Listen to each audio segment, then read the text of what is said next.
The Bounty Hunters. So where did the hat go? Scaly asks nervously as he looks around. Sure, he's surrounded and protected on all sides by the rest of the chainbreaker, but one was missing and that meant something was up. They were all in Section 2, the Coliseum. There were a dozen major competition arenas, and this one was doing one-on-one duels all day. The fighters would walk out and show off what weapon they would use and give a short introduction as the odds were calculated and put up to prompt the betting. This was fast cash, so nothing big was ever set, but it was a hell of a way to introduce yourself to the entire space station. Perfect for setting yourself up for bait for people to try something stupid on. He's out to win a bet, a round, and the appreciation of the audience. 2 bets, actually. Well, technically, he's already won the first one. As I said, there was no way in hell he'd go through with this. I underestimated the man, Pukey remarks before grinning. Hopefully he loses the second. That way we break even. What's the bet? Scaly asks, and Cindy giggles a little in response. Whether or not, Cindy begins to explain before the large 4-part screen floating above the arena activates. All right. We got the blood out of the floor, and we've got our next contestants lined up. The announcer, a Platin with small holo projectors bolted into her armor plating with the hard light holograms being the only apparent clothing she's wearing, but has a massive ablator strapped to her back. Our first. From the spinwards direction comes an absolute monster. That's right, ladies. We've got a Canador in the fight. Allow me to introduce Vexa Crimson Hewer, she announces, and a blood-red and jet-black Canador woman comes stomping out and roars. Base metal armor plates hang off chains around her body as she apparently has little if any care for her own protection as she brings down a mace that's more akin to a car engine welded onto a pole. The swing visibly cracks the stone floor and leaves a crater in the sand and gravel overtop it. The announcer gives out a low whistle in response. Well, someone's ready to rumble. Your opponent is still a mystery and has asked for your opinion both before and after you see them. Anything to say to them? Think you can scare them off before they even emerge from their entrance? The microphone with the hand holding it is grabbed by the Amazonian alien, who drags the announcer in close to growl deeply into the microphone. Only the forfeiture on murder is going to save your life. I fully intend to reduce each limb you have into bloody smears of gristle and bone shards. My fur will be dyed with your blood. She releases the announcer at this point, and she turns to the opposite entrance with her mace held forward. Then the hat steps out and into view. The human men on the chainbreaker promptly burst into laughter, catcalls, and jeers loud enough to echo around the arena. The man is in a knee-to-elbow-length chrome leotard with a double-sided blue pugil stick that he balances on his shoulder. His Carnex hat is on as well as a gigantic grin, and while the rest of the bounty hunters can recognize exactly what he made his suit out of, it's still ridiculous and worthy of jeers. I think you walked in the wrong door, honey boy. Not that I don't appreciate the show, but this is for fighters, not dancers. The announcer remarks as she visibly looks him up and down. Then what's she doing here? The hat asks, pointing to his opponent, who pauses in her laughing to look baffled at him. Little Tret, if you think you are some kind of warrior, then where is your weapon? Why do you not wear armor? Now, perhaps you think yourself skilled in wrestling, though if that's the kind of fight you want, I wouldn't say no. I was thinking I'd break this stick off in your gut and use your carcass to sweep the floors. Unless you think you can stop me? The hat challenges, and she goes still. So you're actually Bongani Chabalal? The announcer asks, and the hat sighs even as Pukey lets out a cheer. Yes, and now I really have to win because I just lost my double or nothing bet, leaving me with nothing. So I'll be whipping this idiot into a coma and walking out with some coin, the hat says as he rolls his shoulders and gives his pugil stick a little twirl. Oh, really? Well, unless you somehow plan to seduce me into submission, I just don't see that happening, Vexa remarks as she starts to pad forward. The announcer gets out from between them, and the odds of 3,250 to 1 are put up on the board. This prompts the crew of the chainbreaker to make a lot of quick bets on the hat. If he loses, they're out a few coins. If he wins, then they're rolling in it. That'd be too easy, girls like you? The term desperate completely fails to do you justice, the hat says. Anyways, I'm here for the prize, so unless you're afraid of a proper fight, then prepare yourself. What's he doing? He's going to get killed! He's way too small. That weapon's padded, and he's not wearing armor, Jade demands as she tries to make some sense of things. He's got hidden armor. Not only is that chrome outfit actually really, really strong, but under it he's got a few things we've been scaring up from the Dauntless Research Lab and the Nerd Squad. Pukey explains, and Scaly moves up beside him. So, he's going to win? The Nagasha teenager asks. He's got a few tricks that should even the playing field. Whether he wins or not is up to him, Mustard remarks as he eats a handful of veg flakes, the local equivalent to chips.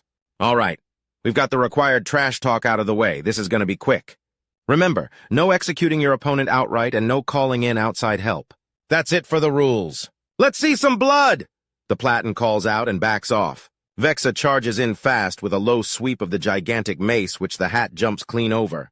He then dodges to the side to avoid the massive overhead smash that she transitions the sweep into and rushes in close. At this zero range, she can't bring her large weapon to bear, and he slams the pugil stick into her gut.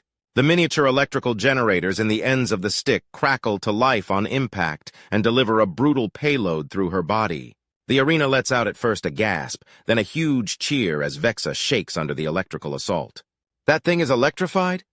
The announcer demands. You bet it is! The hat exclaims in glee as he takes a swing, but Vexa jumps backwards and away. This forces the hat to dodge to the side as the massive mace gets another swing at him, and she takes a defensive stance with a wide grip and wary eyes. Clever, your entire look was to put me off guard. You have more tricks, don't you? Vexa asks, and the hat nods. They pace around somewhat, with the hat spinning the pugil stick somewhat as they clearly both size up how best to close the distance without getting hit. So, Bongani, what was that bet? He smirks. The question is obviously a distraction, but why not? Whether or not the announcer could pronounce my name properly, I've spent years hearing people mangle it. But my friends insisted that with so many languages running around that odds were even or better that it would come out properly. It did, the hat remarks. Why would you bet over something so ha? Vexa begins to ask before darting forward and bringing the mace down hard. The hat darts away and tries to go around the side, but she brings the mace around and wards him off. They're at a stalemate again as he slowly paces around her, forcing her to slowly turn to match him. What's he looking for? Jade asks, and Onyx puts an arm around her shoulders. He's looking for a weakness. By keeping her turning, she has to keep adjusting, and no defense is perfect. The adjustments mean that she has to keep repositioning the defense, which makes it more and more likely she exposes a weakness in it. He's already found one, but he's looking for a second to let him get that first one more easily. What's the first weakness? Jade asks curiously as the hat fakes a dash in and the mace comes down to be dodged. That weapon she has. It has a large haft, meaning it's for using on more faraway opponents. Oh, it will hit like a meteor if it connects, but it has to connect. It needs room to move and strike. If he denies it that, then it's a liability and not an asset. Just a big weight that fills her hands and stops her from using them properly, her mother explains. And his weapon is smaller and faster, Jade realizes. And he's got an electrical current running through it, meaning it doesn't matter if he can get a proper swing in, he just needs to brush her lightly to cause harm, Onyx explains. The hat rushes in to take a swipe at Vexa, sidestepping a downward slam of the mace and jumping over the follow-up sweep with ease. Unfortunately, she's far from the type to panic and merely leaps back herself to open more distance while getting her grip back on her weapon. There's even more than that. He's got a pair of shield rings on and has been practicing with them. He's able to dodge that big hunk of metal easily enough, but he can also block it and stop it in its tracks. He's going to have to if he wants to open her up.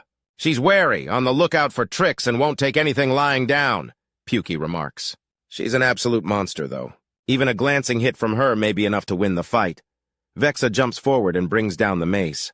It's dodged, but she put so much weight into it that the rest of the chain breaker in the stands can feel the vibrations. The sheer energy knocks the hat clean off his feet and the hat off his head. The pugil stick bounces to a stop some 20 meters away, and Vexa jumps again to get between him and it in the time it takes for him to kip up.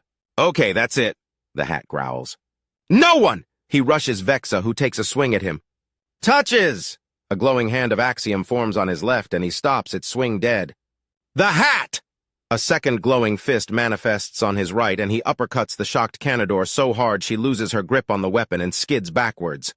She rolls upright, but he's already got her mace in the glowing Axiom hands that mimic his movements. The men and women from the chainbreaker are the first ones to cheer, but far from the last. Vexa snarls and charges in a clear fury. She quickly dodges a blisteringly fast swing of the mace to tackle the hat maw first.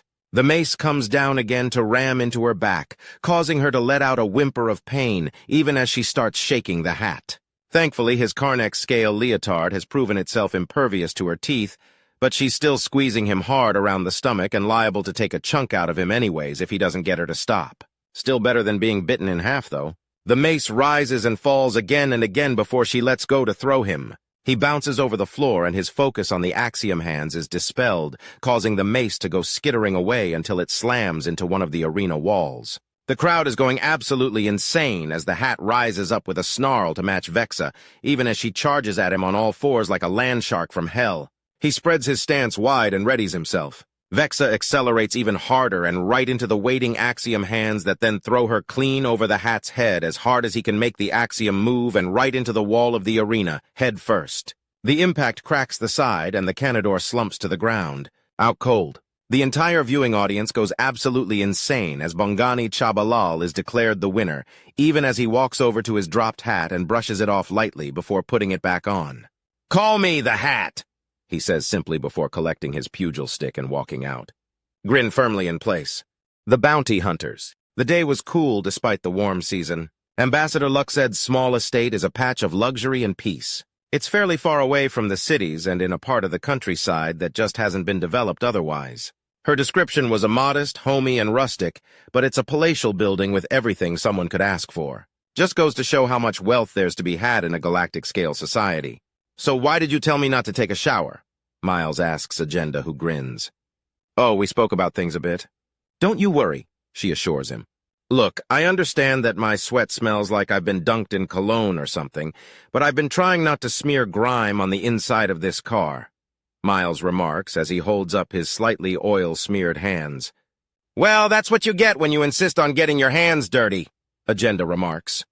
"Hey, making sure the central communication pylon is in working order is important," Miles protests.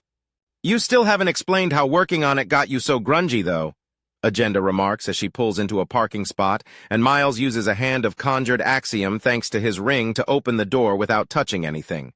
"Well, we had some equipment in order to repair it, and that started breaking down. The engine on the main lifter had ruptured a valve, and it was spraying grease everywhere. I managed to keep most of it off me as I fixed things, but—" he shrugs.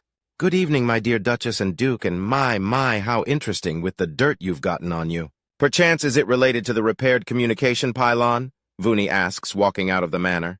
Her strapless gown outright defies gravity and appears almost pure white, but has shimmering changes in the material to allow tiny patches to glimmer like snow. An enormous sun hat covers her head and she gives him an odd smile.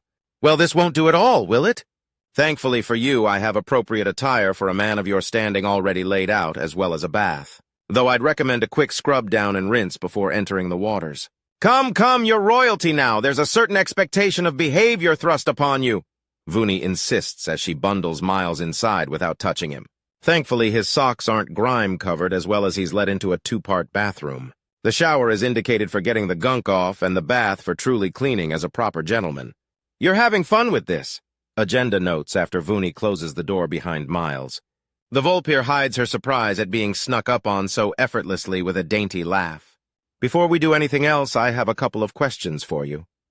"And what might they be?" Vuni asks, as Agenda rises to her full height and looks down upon her. "You've always had the authority to declare this system one way or another. The paperwork you showed me was absurd but legitimate. So why didn't you declare one of the families or even yourself as the lawful ruler of this world before? It would have been simple." Agenda asks. She has her suspicions of the sheer amount of fighting it would cause, but wants it confirmed. And what would that have accomplished?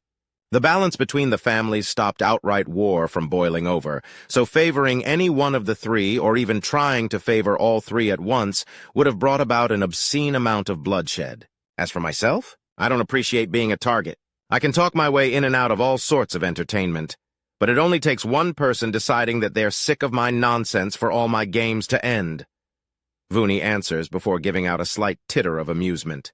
In truth, I was rather relieved when a sudden off-world party proved themselves the winner. Looking for legitimate means to the power helped even more, and now we're both in position to prosper.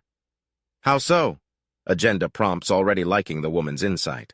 Well, simply put, there's a great deal I've wanted to do but never had the weight to throw around and do it. You can do the throwing for me, In return, I'll arrange it so that what you throw and what you're throwing it at makes you wealthy as well. And I'm not just talking about credit discs, I'm speaking of political clout, favors, even official sanctions and permits to allow you all sorts of liberties and mischief if you fancy such things.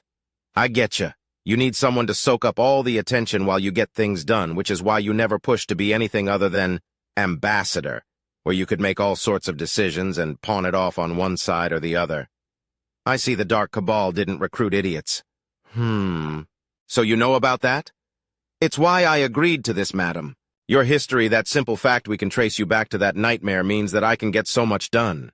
Whether we come across as harsh or fair, lenient or controlling, it can all be justified by your past, and for that, we have a wonderful asset. Someone we can pin things on? I'd say a direction we can refocus any anger, but in essence, yes, Vuni says before gesturing down the hall. Now then, I have some formal attire for you to try on, and we can wait for our husband in the sitting room. Nearly an hour later, a completely refreshed Miles walks somewhat nervously into the main sitting room. While there had been a time that his new outfit would have been fine formal wear in a human court, it was several centuries out of date, as apparently for men around the galaxy, lace was in. Also apparently, Vuni had a theme of stark white in her formal outfits. Am I the bride or groom on this wedding? He mutters to himself, too lowly for either woman to hear him as he adjusts the outfit. He notices both the now white-bedecked agenda and Vuni staring at him with appreciative looks. He needs to do something quick and witty. So, how exactly did you get my exact size for underwear? He instantly flubs his attempt at being smooth. Darling, as if I could forget how you brought me into the fold. I remembered every aspect. Vuni purrs at him and Agenda giggles in her stately white and silver gown. The boa around her shoulders helps enormously to hide just how well-muscled her frame is, and the slight tracings of silver thread through her dress make it look like her many scars are in fact affected and artistic, as if she were making a statement. Although on the subject, my dear sister-wife, have you availed yourself of a bioscanner? I'm several months away from being fully blessed, but do you have some blessings in the making as well? Agenda asks, mimicking Vuni's more regal and dainty behavior well. I have and I am. It's wonderful. They've just barely implanted themselves into the wall to begin to grow, but there are 6 distinct little bits within me. I didn't scan any more thoroughly. Not only is it just a shame to ruin the surprise, but rumors have never ceased persisting that deeper scans can hurt a developing child. So I choose not to risk it. Vuni explains. She then pats the small space between her and Agenda on the plush leather couch. Now come and sit down. We still have some time before our call with your leader. I have a few questions, and no doubt you do as well. Yay, Admiral Cistern certainly shocked everyone with that announcement, Miles remarks as he sits between the two. Which reminds me, how shall he prefer to be addressed? He's held the title of Grand Admiral for quite some time, but you and yours have always referred to him simply as Admiral. Is there some custom I'm unfamiliar with? No, it started as a slip of the tongue that evolved into a ship-wide nickname. When a soldier simply said Admiral, he was prompted to correct himself. His apology included an explanation that calling him Grand Admiral seemed redundant, considering who he was addressing. Rumors spread fast and hard, and soon enough he was only referred to as Grand Admiral in formal situations and in official documentation. Miles explains as he remembers actually being on duty not too far away from the silly man and getting a front-row seat to the event. Very clever. It turned the slip of the tongue into a compliment that ballooned outwards, Vuni muses before smiling. Now I believe I owe you an answer in turn? Oh, thank you. I do have a question. It's about the Speaker of the Council. Every time there's an announcement of a major political shift or debate, she's in the picture, but it's never made clear exactly what kind of power she has or what she actually does. Miles asks, and Vuni nods sagely. An excellent question, one that I will answer with a touch of extra as well. I'm a generous soul that way. We begin with a note at the culture and biology of the Pavarus, the esteemed race of Our Lady Tychonped, current Speaker of the Council. You see, their greatest advantage lies in their feathers. They can not only turn their longest feathers into impossible cutting edges, but their more downy coats are capable of absorbing absurd blows. Their armor and weapons are instantly visible, leading to an entire race considering their first impression of things to be the most accurate. Now, this leads to why you will often find a Pavarus in the position of Speaker of the Council. It's a very visible role that's offered a great deal of respect. Unfortunately for those that get there, the power of the position is almost entirely ceremonial. The initial greetings and farewells are all presented by the speaker. They announce the newest changes to galactic law and policy, but the only actual official power they have is a single tiebreaker vote, which only occurs when there's actually a tie, which is not often. Vuni finishes her long explanation and Miles is deep in thought. So the entire Pavorus race is vain and shallow because their appearance directly ties to their combat prowess. And it's often warriors in a culture that have first claim to the title of nobility. The first nobles, after all, are the warriors strong enough to convince everyone else they are worthy of being obeyed. They continue to chat, consider things, and plan until an expected call comes up. With a clap from Vuni, a small panel opens on the far wall and projects the image of Admiral Cistern, who raises an eyebrow as he takes in their appearances. "I see you've acclimatized yourself to your new positions," he notes calmly. "We're going to be in them for a while, sir. Before we begin discussing things in full, my wives have several questions. And I have numerous statements that are likely to answer them all. Should you still have some after I'm done speaking, I'll happily answer them." Admiral Cistern says, and all three of them nod somewhat. "Very good. First off, for the worlds and different static nations and nations joining with the Undaunted, it will be a large-scale protectorate in a manner similar to the Meccan Reach. High-ranking planetary officials will be considered as captains and admirals for the purposes of voting. Furthermore, individuals in positions such as yours, Miles will be receiving appropriate training to give them a rank equivalent to captain and then the privileges of those voting rights. He will remain under your command, Duchess Lilpaw, but will be your strong right hand in effect. The Undaunted as a whole will be a large mutual defense and development polity with the understanding that we will all profit from cooperation." Admiral Cistern explains, and Vuni looks intrigued. "How much will the Undaunted interfere with the policy of its member states? How much will it tax by, and where will those taxes go? Generally, the member states will be allowed to govern as they see fit. The exception is if the laws of these states interfere with the Charter of Rights and Responsibilities. Taxes will be on an individual level with a great deal of leniency shown to those in the process of rebuilding and repairing their own infrastructure. Also, before you ask, while the current governmental officials will be allowed to keep their positions, their heirs must be chosen from those who have completed no less than 5 years' service. This is to install a sense of camaraderie, discipline, and strength. 3 important foundations for the Undaunted. These taxes will be focused on infrastructure and defense first and foremost, with development and outreach being the next considerations." "Interesting. Now what about—" Vuni asks as she starts to get into the swing of things.